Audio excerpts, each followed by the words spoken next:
بسم اللہ الرحمن الرحیم۔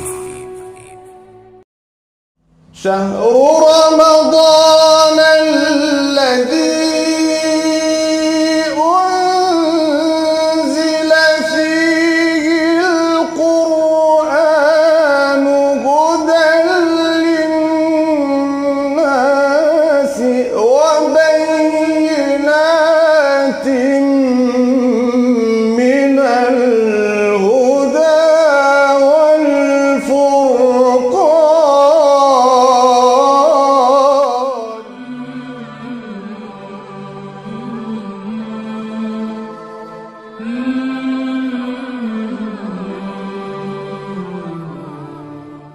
نماز وہ ہے جو فاقوں میں مصطفیٰ نے پڑھی، جگا کے اپنے ہی قاتل کو مرتضی۔ اعوذ باللہ من الشیطان اللعین الرجیم، بسم اللہ الرحمن الرحیم، الحمدللہ رب العالمین، والصلاة والسلام علی محمد وآلہ الطیبین الطاہرین، اما بعد، قال امیر المؤمنین علی بن ابی طالب علیہ الصلاة والسلام: اوصیکم بالصلاة وحفظها فإنها خیر العمل۔ عزیزو، مولا کائنات امام علی ابن ابی طالب علیہ السلام فرماتے ہیں، میں تمہیں نماز کی وصیت کرتا ہوں، اس کی پابندی کی وصیت کرتا ہوں۔ بے شک نماز خیر عمل ہے، بہترین عمل ہے۔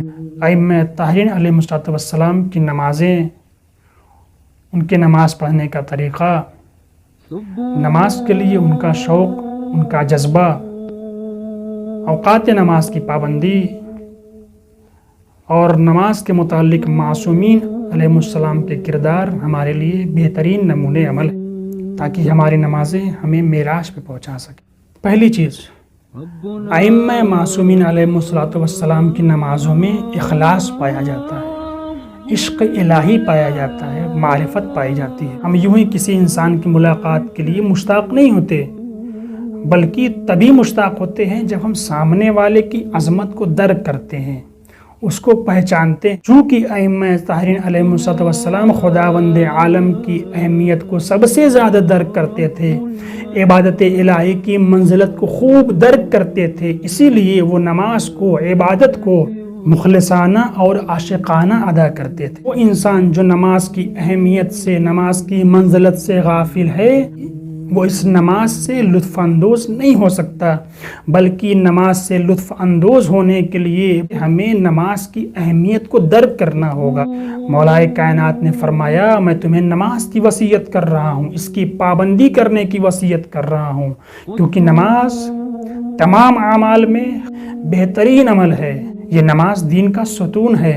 اس کے علاوہ مولا کائنات فرماتے ہیں کہ روز قیامت نامہ اعمال میں سب سے پہلے نماز کو دیکھا جائے گا۔ اگر نماز صحیح ہوگی، نماز قابل قبول ہوگی، تب جا کے بقیہ اعمال کو دیکھا جائے گا، لیکن اگر نماز ہی قابل قبول نہیں ہوگی تو دوسرے اعمال کی طرف توجہ نہیں دی جائے گی۔ دوسری چیز، ائمہ طاہرین علیہ السلام کی نمازوں میں خوف الہی کا جلوہ ہوا کرتا تھا۔ کیوں؟ کیونکہ وہ خدا کی سب سے زیادہ معرفت رکھتے تھے، وہ عبادت کی حقیقت سے آگاہ تھے، وہ نماز کی واقعیت، قدر و منزلت سے آگاہ تھے۔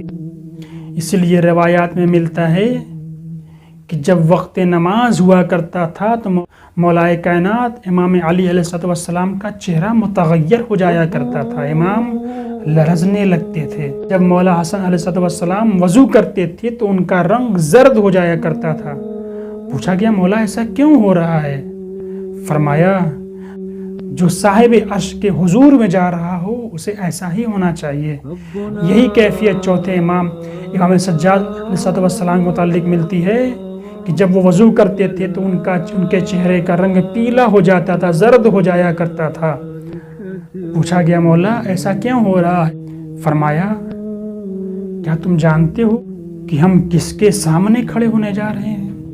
سب سے اہم چیز، ائمہ معصومین علیہ السلام نے اوقات نماز کے متعلق بہت سفارش کی ہے، بہت تاکید کی ہے، کیونکہ یہ وہی اصل موقع ہوتا ہے جب نماز پڑھنے والا نماز کے ذریعے معراج پہ پہنچتا ہے۔ روایت کہتی ہے کہ پیغمبر اکرم کو اذان کی آواز اتنا زیادہ خوشحال کرتی تھی کہ جب اذان کا وقت ہوا کرتا تھا تو پیغمبر اکرم بلال سے کہتے تھے بلال اذان کہو اور مجھے رنج و علم سے دور کرو۔ روایت کہتی ہے جب وقت نماز ہوا کرتا تھا تو پیغمبر کسی اور کام کو انجام نہیں دیتے تھے، اور بعض روایت تو یہاں تک بیان کرتی ہے کہ جب نماز کا وقت ہو جایا کرتا تھا تو پیغمبر کسی کو پہچانتے نہیں تھے۔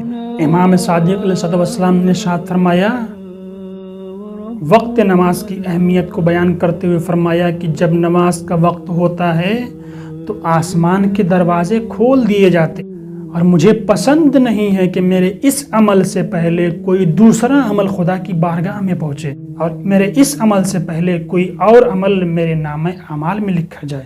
عزیزوں، نماز کا اول وقت فضیلت کا وقت نماز کا اصل گوہر ہے۔ اول وقت نماز کی ادائیگی عشق خدا کی نشانی ہے، نماز کو اہمیت دینے کی نشانی ہے، دوسرے کاموں سے پہلے نماز کو مہم جاننے کی نشانی ہے، مہم سمجھنے کی نشانی ہے۔ مولا کائنات نے ارشاد فرمایا کہ نماز کو دوسرے کاموں کی وجہ سے تاخیر سے نہ پڑھو، کیونکہ تمہارے سارے اعمال تمہاری نماز کے تابع ہیں۔ اگر ہم چاہتے ہیں کہ ہمارے کاموں کو اہمیت ملے، ہمارے کاموں کی قدر و منزلت بڑھے، تو ہمیں چاہیے کہ نماز کو اہمیت دیں، نماز کی قدر و منزلت کو دیں، اول وقت نماز کی قدر کریں۔ مولا کائنات نے امام حسن علیہ السلام سے وصیت کی، کیا وصیت کی؟ کہ نماز کو اول وقت ادا کیا کرو۔ جب مولا کائنات جنگ صفین میں تھے تو مولا ایک طرف جنگ کر رہے تھے تو دوسری طرف بار بار آسمان کی طرف دیکھ رہے تھے۔ ابن عباس نے پوچھا، مولا کیا کر رہے ہیں؟ فرمایا، میں دیکھ رہا ہوں کہ کہیں ایسا نہ ہو کہ نماز کا وقت ہو جائے اور میں اس سے غافل رہ جاؤں۔ پہچانے مولا کائنات نماز کے وقت، اول وقت نماز ادا کرنے کو کتنی اہمیت دیتے تھے۔ اس کے علاوہ آپ خود غور کریں، ظہر عاشور جب جنگ ہو رہی تھی، بھوک و پیاس کا عالم تھا، تیروں کی بارش تھی، اس وقت بھی مولا حسین نے اپنے اصحاب و انصار کے ساتھ تیروں کی بارش میں نماز کو اول وقت ادا کیا، اور ہمیں درس دیا کہ نماز کو اول وقت ادا کرنے کی پابندی کرو۔ عزیزوں، مولا کائنات کی شہادت کے ایام ہیں، وہ امام علی جو نماز کو اہمیت دیتے تھے، اول وقت نماز ادا کرنے کو اہمیت دیتے تھے۔ وہ امام جو اپنی زندگی کی آخری نماز ادا کرنے کے لیے مسجد میں تشریف لائے، دیکھا کہ کوئی سو رہا ہے، آئے، جگایا، جگا کے آواز دی، اٹھو نماز کا وقت ہو گیا ہے۔ عزاداروں، مولا محراب مسجد میں تشریف لائے، نماز شروع کی۔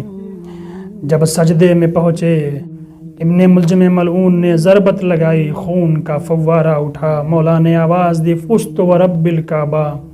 ادھر سے آواز غیبی آئی، واللہ لقد تہدمت ارکان الہدی، قتل ابن عم المصطفیٰ، خدا کی قسم ارکان ہدایت منہدم ہو گیا، مولائے کائنات کو شہید کر دیا گیا۔ انا للہ و انا الیہ راجعون۔ نماز وہ ہے جو فاقوں میں مصطفیٰ نے پڑھی، جگا کے اپنے ہی قاتل کو مرتضیٰ نے پڑھی، جو چکیوں کی مشقت میں فاطمہ نے پڑھی، گلے لگا کے زہر کو جو مجتبیٰ نے پڑھی، جو چاہتا ہے کہ عظمت نماز کی دیکھے، میرے حسین کا وہ سجدہ آخری دیکھے۔ پڑھی نماز جو عابد نے پشت ناقہ پر ادا کیا، جسے باقر نے سختیاں سہ کر بیاں کیا، جسے جعفر نے برسر منبر رکوع میں برسوں رہے، جس کے کاظم مضطر رضا نے لب پہ سری الرضا سجا کے پڑھی، تقی نے تقوی ابو طالبی بتا کے پڑھی، نقی نے نخوت باطل مٹا مٹا کے پڑھی، اور عسکری نے خبر آخری سنا کے پڑھی، پس نماز مصلی پہ رو رہا ہے کوئی، امام عصر ہے اور حجت خدا ہے وہی، جہاں حسین وہاں لا الہ الا اللہ، خطیب نو کے سنا لا الہ